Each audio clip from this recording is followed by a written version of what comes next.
បងសង្ក្រានដល់ហើយចូលឆ្នាំកាន់តែជិតដល់ហើយដែរតើពេលណាបានផេកតកៅតម្លាក់ promotion ជូនអតិថិជន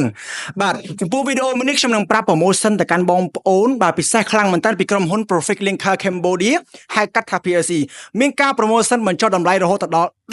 10%បូកជាមួយនឹងគ្រឿងបន្លាស់ចំនួន10មុខ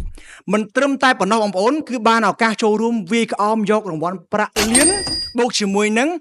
មាសចំនួន 5G ផងដែរបន្តោងខ្សែកមាសណាអញ្ចឹងបងប្អូននឹងអាចមានឱកាសចូលរួមនៅថ្ងៃបាទសង្ក្រានលើទឹកដីក្រុងអង្គរខេត្តសៀមរាបថ្ងៃទី11បងប្អូនណាបាទ promotion នេះ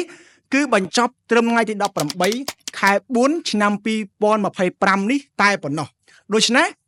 បងប្អូនរុះរាន់ឡើងបាទអញ្ចឹងកុំភ្លេចតាក់ទងមកកាន់បាទ Facebook Page ផ្លូវការរបស់ខេត្តតាកែវក៏ដូចជាតាក់ទងមកតាមលេខទូរស័ព្ទនៅលើអេក្រង់